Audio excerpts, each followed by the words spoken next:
Sejam bem-vindos ao podcast Além do Diagnóstico, Desafios na Ética e no Direito Médico. Espero que gostem do nosso novo episódio. Olá, bem-vindos ao nosso podcast Além do Diagnóstico, Desafios na Ética e Direito Médico, produzido no TEDS, o Núcleo de Tecnologias de Educação à Distância em Saúde, da Faculdade de Medicina da Universidade Federal do Ceará. Eu sou Renato Evando, professor de Medicina Legal, Ética Médica e Direito Médico da Faculdade de Medicina da UFC em Fortaleza, também médico e advogado, especialista em Direito Médico. No episódio de hoje, vamos abordar um código fundamental para a compreensão da atuação dos Conselhos de Medicina, e não estou me referindo ao Código de Ética Médica. Refiro-me ao Código de Processo Ético Profissional do Conselho Federal de Medicina, conhecido como CPEP. Vamos abordar sua versão mais recente, suas divisões, compreender sua estrutura, suas funções e sua relevância na preservação da ética médica. Afinal, os Conselhos de Medicina são os guardiões da ética médica no Brasil. É importante compreender como esse código é utilizado no sistema de conselhos CFM e CRMs. Vamos lá? Vamos iniciar contextualizando. O Conselho Federal de Medicina, o CFM, é a entidade responsável por regulamentar, fiscalizar e orientar a prática ética da medicina no Brasil. Dentre suas atribuições está a elaboração do Código de Ética Médica e do Código de Processo Ético Profissional, denominado CPEP. O CPEP regula os procedimentos disciplinares que deverão ser adotados em face de uma denúncia em desfavor de um médico ou instituição onde ocorre trabalho médico, que possivelmente tenha infringido as normas éticas da profissão. O CPEP é uma peça-chave para assegurar que as condutas médicas estejam alinhadas com os princípios do Código de Ética Médica, promovendo a confiança da sociedade na medicina e nos médicos. Foi instituído para estabelecer o procedimento justo na apuração de infrações éticas, define as etapas do processo, além dos direitos e deveres das partes envolvidas. Garante que o médico acusado, na fase de processo propriamente dito, tenha ampla defesa e contraditório, princípios constitucionais essenciais do Estado de Direito. O primeiro código desta natureza no Brasil foi publicado em 1969, no CRM do Rio Grande do Sul, sendo adotado nacionalmente pelo CFM posteriormente. O primeiro código de processo proveniente do CFM data de 1984. E o atual, ou seja, o CPEP vigente, foi publicado em 2022, por meio da Resolução 2306/2022 do CFM. Tais códigos passam eventualmente por processo de atualização, por isso é sempre recomendável acompanhar o site e outras mídias do CFM para manter-se atualizado. É importante destacar que todos os CRMs do Brasil e o CFM seguem exatamente o mesmo procedimento descrito no CPEP. Por analogia, para compreender melhor o papel do CPEP, como sabemos, há um Código Civil e um Código de Processo Civil. Há um Código Penal e um Código de Processo Penal. Sendo assim, os códigos de processo são utilizados para que se siga um rito pré-estabelecido, um fluxo de procedimento, uma sequência de atos que caracterizam um processo. O CPEP dos Conselhos de Medicina está organizado em vários capítulos e seções que orientam desde a recepção da denúncia até a conclusão de todo o procedimento no CRM e CFM. De início, há a denúncia, que desde que de forma fundamentada, poderá ser feita por paciente ou seu responsável legal, por autoridades públicas, a exemplo do Ministério Público, pelas comissões de ética médica, pelo diretor técnico, diretor clínico das instituições de saúde ou pelo próprio CRM, e neste caso é denominada denúncia ex officio ou de ofício. A denúncia deverá ser assinada, portanto não anônima, escrita e protocolada no CRM, responsável pela apuração do fato. Em regra, será o CRM onde o médico denunciado mantém sua inscrição no momento que o fato narrado ocorreu. Em atendimento por telemedicina, há uma orientação própria. A partir de então, e cumpridos os requisitos, é instalada uma sindicância. Durante essa fase de sindicância, também denominada fase pré-processual, poderão ser realizadas diligências pelo conselheiro instrutor da sindicância, exemplo de solicitação de cópias de prontuário, de atestado ou de outros documentos médicos.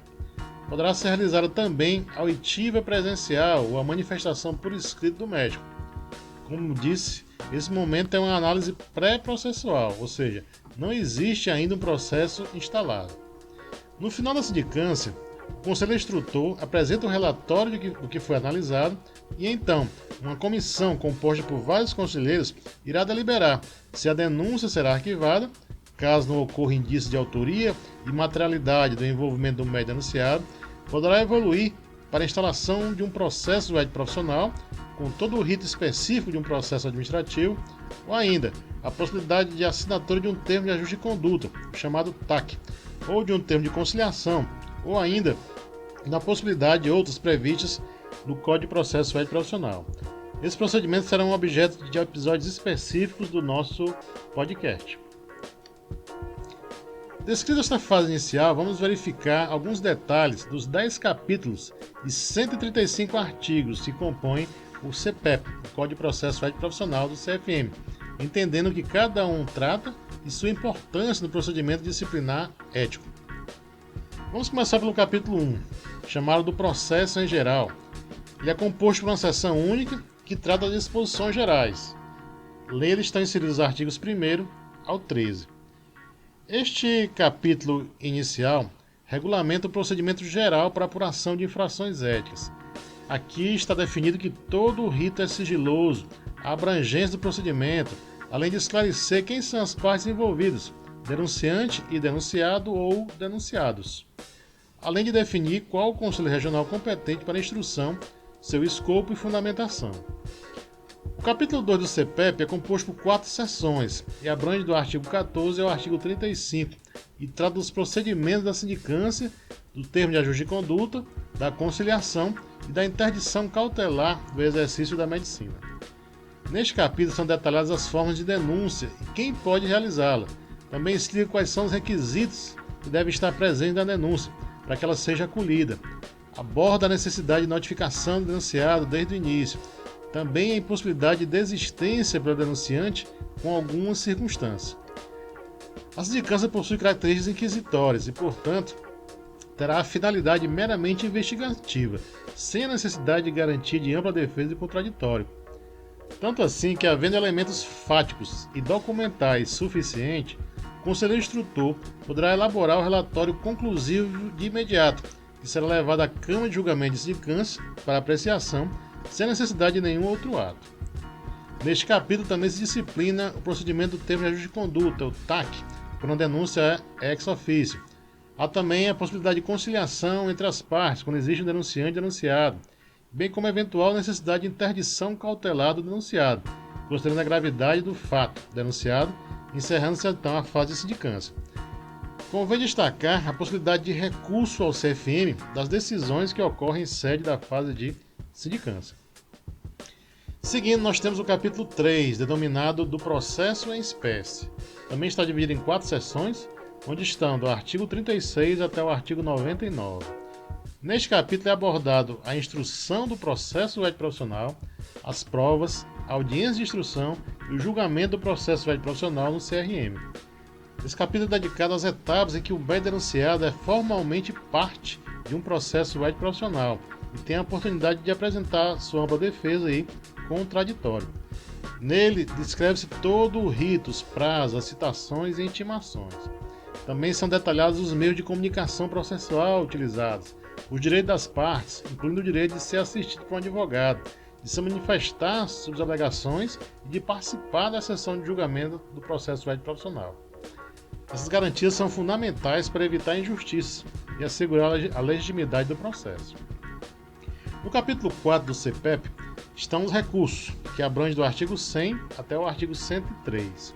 Ele está dividido em 2 seções e estabelece as possibilidades de análise pelo CRM e pelo CFM de eventuais recursos interpostos durante a instrução e após o julgamento do processo ético profissional.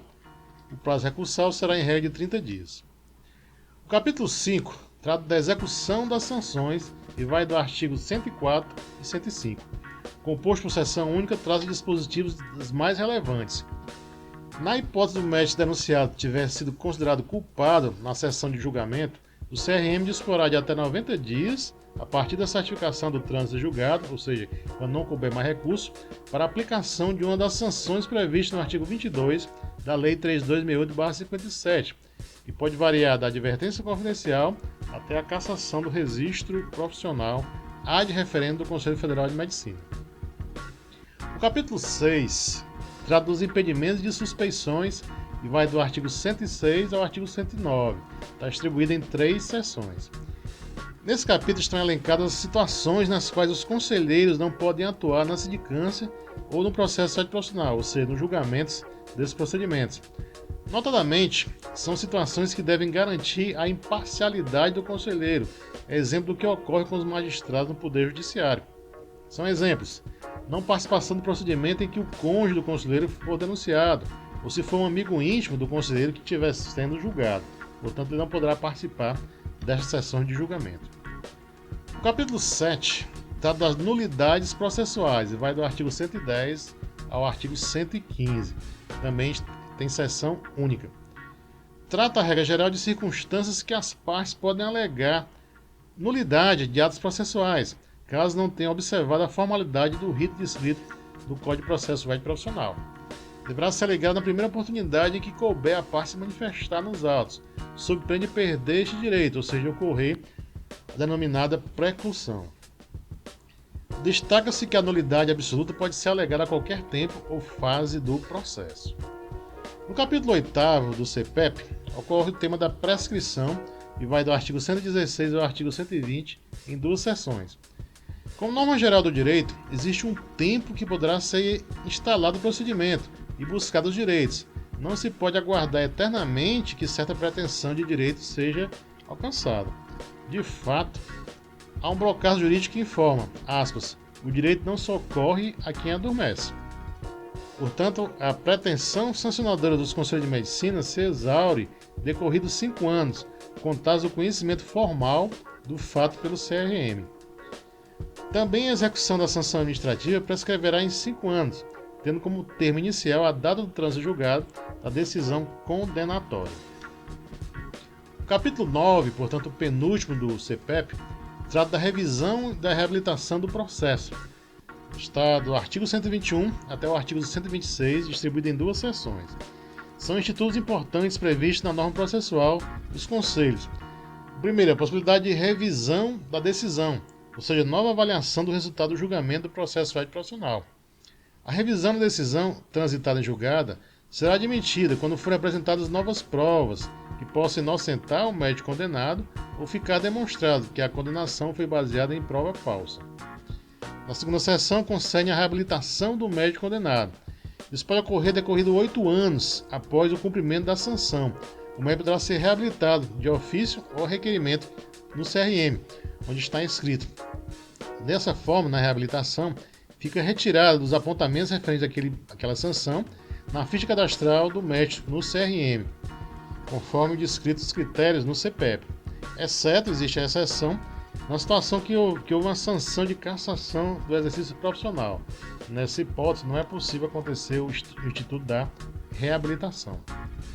Por fim, o capítulo 10, o último capítulo do CPEP, trata das disposições processuais finais. Vai do artigo 127 ao artigo 185 e está dividido em 3 seções. É nesse capítulo que se orienta temas como a fluência dos prazos, os dias e horário de execução dos atos processuais e a vigência do próprio Código de Processo Ético Profissional. Enfim, é importante destacar que o Código de Processo Ético Profissional do CFM não atua isoladamente. Está integrado ao Código de Ética Médica e ao sistema de fiscalização e judicante do Conselho Federal e dos Conselhos Regionais de Medicina.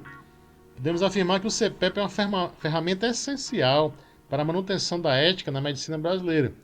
Assegura que as condutas dos profissionais serão avaliadas de forma justa, promovendo a responsabilização e a melhoria contínua da prática ética da medicina. Dessa forma, contribui para fortalecer a confiança da sociedade na profissão, a fim de que o cuidado da saúde seja realizado com responsabilidade, respeito e ética. Bom, muito obrigado por nos acompanhar nesse episódio. Espero que tenha sido esclarecedor e vocês possam refletir sobre a importância do Código de Processo Ético Profissional dos Conselhos de Medicina.